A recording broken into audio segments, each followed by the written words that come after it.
Radio Raheem in Chicago, Illinois. We're just a few states over from Dallas, Texas.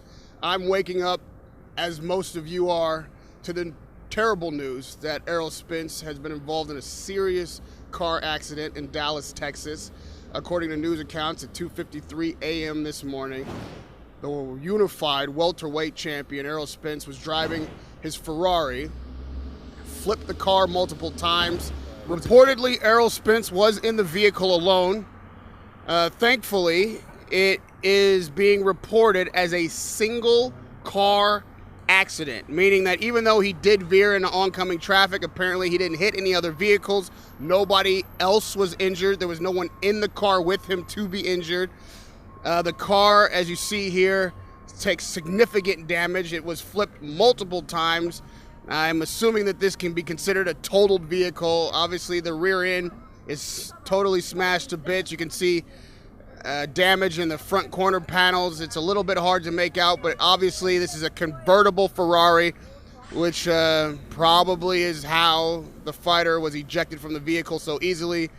And not much more we can tell from this image other than not having been wearing a seatbelt. In a car like this, it would seem impossible to stay inside the vehicle, especially if it flipped multiple times.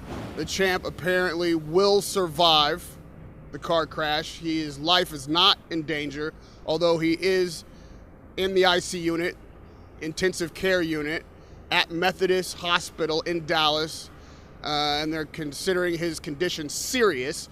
What I want to do is basically give you all the details and updates currently available. CBS 11 in Dallas was the first that I saw report it. I've seen many write about it over the last hour or so. The Independent has a detailed account, so I'm going to share with you the details available to the minute.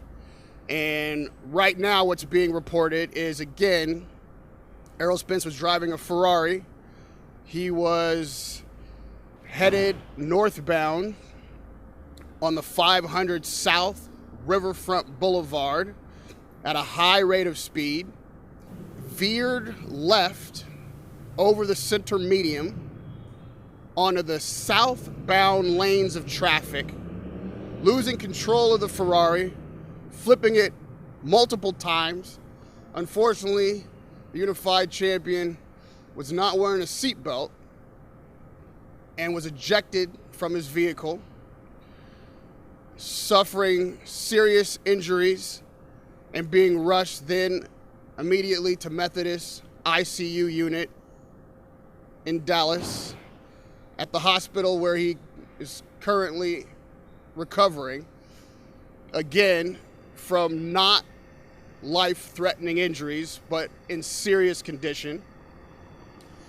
I want to remind everybody that Errol Spence is a father of 2 daughters. He's a family man, and most importantly, myself, the boxing community, the outlets for which I report, and I'm sure everyone watching wishes the champion a speedy recovery. We're grateful that this is not a life-threatening injury, and certainly that he has survived the initial incident, and hopefully he'll be able to comment soon on what's happened and even back in action, as we all hope, at 100%. It's difficult to know what to say at a moment like this, other than our thoughts and prayers are with him and his family, and that we hope for a speedy recovery. The details will be coming in, I'm sure, as the day goes on. Right now, that's really all that's available. This is Radio Raheem.